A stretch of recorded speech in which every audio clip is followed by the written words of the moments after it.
This is Oscar Paul with James Conner. We're going to quickly talk today a little bit about privacy when you're using your computer, your phone, and doing things on those devices. How are you, James? I'm good, and it's an interesting subject. I mean, I think everyone's kind of concerned about if there's little things they can do to improve their security, and they're also kind of unclear about how much they can improve their security. Yes, and this is just a basic discussion. I mean, you could get very technical, like some of the hacker guys I know that do incredible things through ensure their security. However, for the basic person, for the average person out there, there's, you don't want to go down and, start loading in new operating systems and all that other good stuff and doing special networks. So instead, what we want to talk about a little bit is protecting from not the three-letter agencies, which, let's face it, they have backdoors we can't even think of.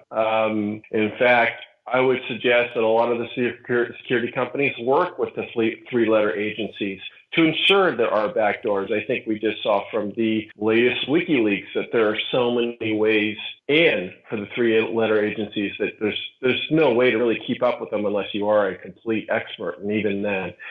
So what we need to do is protect from getting hacked, from phishing. Phishing means where someone basically tricks you into hijacking your information or your computer. And also what I think is very important is protecting from the big boys, the big Silicon Valley boys and the big guy up there in Seattle, which is the Microsofts, the Facebooks, the Googles, and even the Apples. And so there are some things you can do to not let them monetize your information as much, as well as not give them information that they keep a giant database on you and know how to market, know how to do everything, and know everything about you. I think it's good for privacy, as well as protect yourself when you do banking, all that good stuff.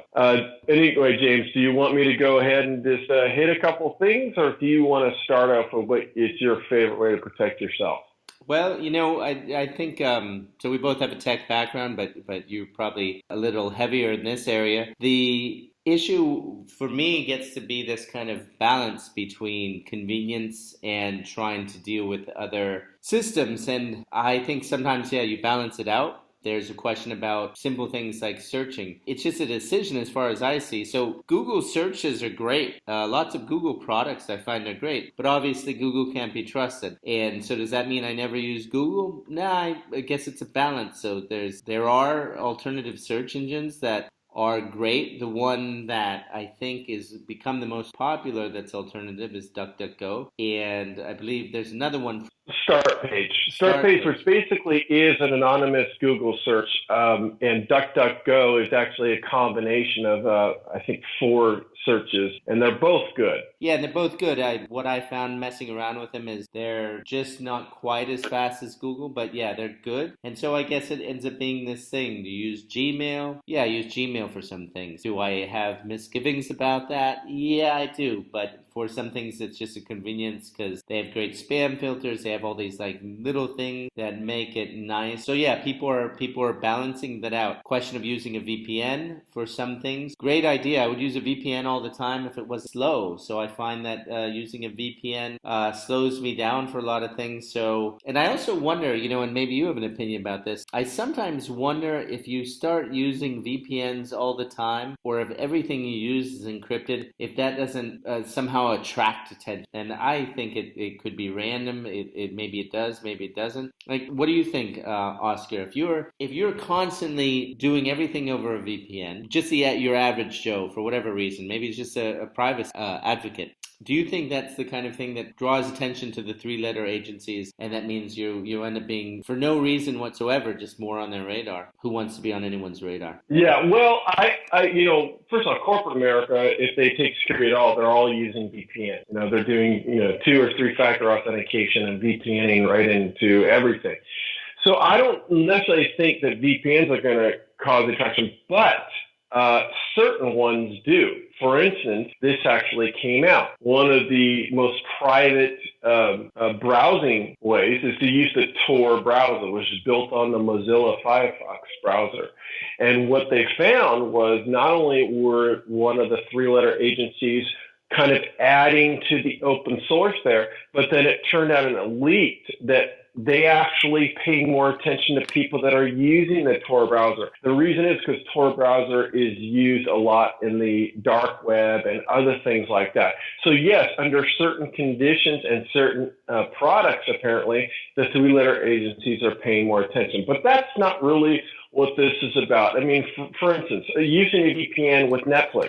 If you use a VPN in Netflix and you fool the system that you're not dialing from, say, the United States, you would get different movies because Netflix pushes down different things. For instance, there was all those Stargate series that my brother liked to watch, and we were in a different country. So we used a VPN, and they're not in the United States, but guess what? They are shown overseas, at least they were at the time. So you can use that for, things like that. You can also for banking. I think it's sometimes very important. So if you're dialing in a non-browser or browser way, I think you need to consider using a VPN. But, these are all added things. I think we need to be simple here that you should do things, at least in a minimum, which protects you in some ways from your information. And so what I'm going to suggest to people, if they're just complete novices in computers, that they go and find one of the browsers that actually has everything built in and they don't have to do much. And what I mean, there's like many browsers now. One the other day that I looked at was called Epic, EPIC. It has all the stuff built in that you would have to add on one at a time in the Mozilla or the Chrome browser. And so if you don't know much about it, go download something like Epic. I'm not necessarily suggesting that. There's many of them. And they already have all the stuff built in, the privacy built in. Use that. It can keep you private. It can do all these things for you, and you don't have to actually do much with it. If you are a little bit more technical, then get a Mozilla or Chrome. I prefer Mozilla. I like to stay away from Google products if I can. And you go to the add-on section and look at add-ons and search for all security. You'll have for tons of free ad blockers. You can try the ones yourself. Ublock's a good one. And I sometimes add 2 or 3 because some do different things. And then I add, sometimes you need to use cookies. People know what cookies are, little pieces of information so that the web server remembers you or keeps track of you. Well, sometimes if you need to use cookies with your bank, if you have a cookie blocker or the setting for cookie blocker set high, you can't use your bank. Well, there's disappearing cookies apps, which basically they initially allow the cookies in and then they delete them afterwards. Add that on as an adder. I also really think, and a lot of people don't think of this, and this is not necessarily in the add-ons, but a separate thing. I like script blockers. Script blockers are that when you go to a browser, it puts on a script, which basically always stays there, and they track you and all that other stuff. Beyond tracking, they have little piece of software and scripts which stay on there, and then they say, oh, well, they use it next time they come on the browser. I don't like that. And when you go down and you load on a script blocker onto Mozilla like I have, you'll find sometimes 20 scripts being thrown down on your computer. And what you do is you approve. It's a lot slower, but I like it. You approve which scripts you're going to allow. I never allow Facebook. I never allow Google. I never allow a lot of them. I allow the website that I'm going to. And, it's a little more intense, but it allows me to have a lot more control over privacy. Then there's a bunch of other stuff. I hope everybody has antivirus. I hope people use malware, which you should be doing, once a week. But those are the things I do for browsing. In a nutshell, Mozilla or Chrome with the add-ons. And if you don't want to do all that, go to one of the browsers like Epic, which do it all for you. Would you agree with that,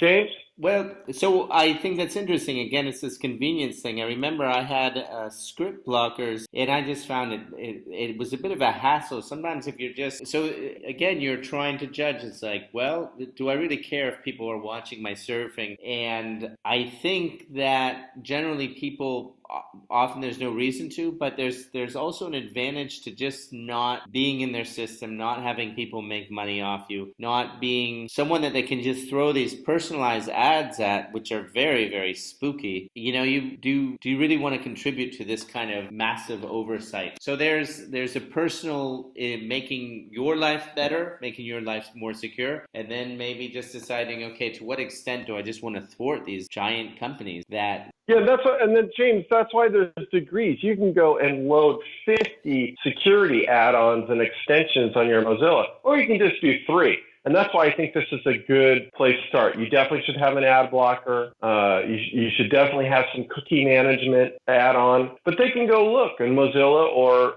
Chrome. And by the way, I'm not an Apple guy, so I assume this is the same under Apple when you go with those browsers. So it's degrees of what they want to do. When I go on an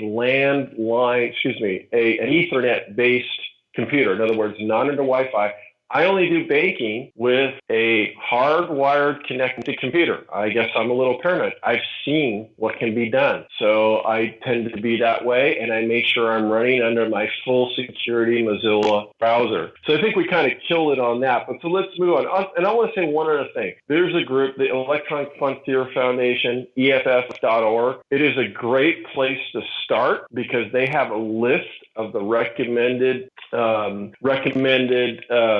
security software tools that they use and applications. And I think that's a really good place for people to start and makes it very easy to start other than listening to a podcast, I'd say. Have you ever heard of them, James? Yeah, you've heard of EFF, haven't you? I've heard of them, and I've been to some of these hacker parties or their security hacker parties where you learn to do some basic things. Before, this may be a last point to wind it up maybe. The one thing I think people have a lot of questions about is our emails, and I found that was a little bit, it gets to be a complicated thing where you have everything encrypted and you try and... I'm talking for novice that it's difficult when you have to download software and you have to set up keys and various things. Can you think of any simple solutions to someone that would like to just have less of their email monitored, or some kind of halfway solution between full-on security? Yeah, there's a bunch. There's so many ways that it's hard to just simplify it down. One is everybody should have multiple emails. You should use one so that, if you buy stuff online, you should have something for that. And for your banking, I would suggest having one for that. It sounds complicated, but most people have multiple emails anyway. If you're going to use one of the Gmails, the Yahoos, just know that everything on there is collected and you're going to get marketed to. So if you have some really private stuff, you really shouldn't do it that way. You should have an email, which is either one of the usually European-based private email systems like Proton Mail or GDX. These are Proton Mail's case. It's basically encrypted all the way through, and Swiss privacy laws are much stronger in the United States. And GDX and a few others that basically are very private. If you want to take it even a step further, you could buy your own domain for $10, and most of those come with an email that you get to use for free. Now, sure, the solution partner who sells you the domain might have some privacy. So you just got to look at the privacy thing. But you do not have a Gmail or a Yahoo out in the open for the taking data out there. So I like to keep a couple different emails. I like to have one of the European-based emails. And then, yes, I would. You have to, with Android, have a Gmail address. So for certain things, you're going to be using the Yahoo and the Gmail. This stuff isn't hard. If you just want to go with one email with really good spam filtering, then I suggest you go with one of the European-based encrypted or private solutions, which some are free, some charge $5 a month. And, that's what I'm going to suggest for a complex problem. But I just remember when you're using one of the free emails with the big boys, there's a reason it's free. Yeah. Okay. So maybe just summarize that, and people are looking at basic security, email, search engines, use something else besides Google, at least for a lot of things. VPN, get a full list of security options that are on the simple side, also complex at the Electronic Frontier.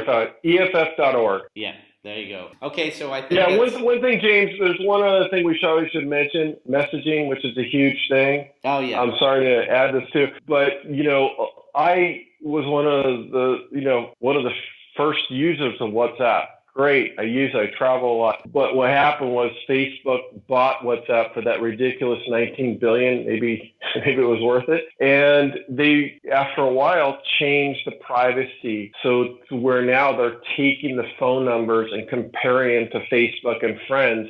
So they're going to be marketing to you and they're collecting the data. It doesn't matter if it's encrypted from point to point on WhatsApp. The fact is Facebook has access to some of the data in there and they're using it.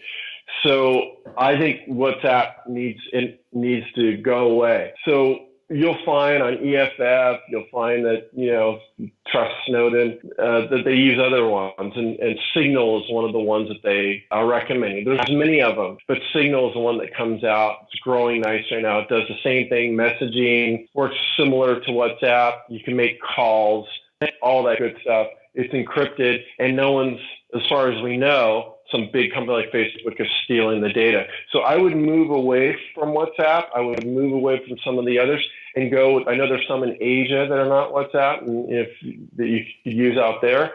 But Signal looks like a winner as an alternative to WhatsApp. Okay, good. I think that's good for the moment without getting too complicated. Again, this was like an introduction for novices. I think it's perfect because that works for most people. So good. Thanks. Okay, James.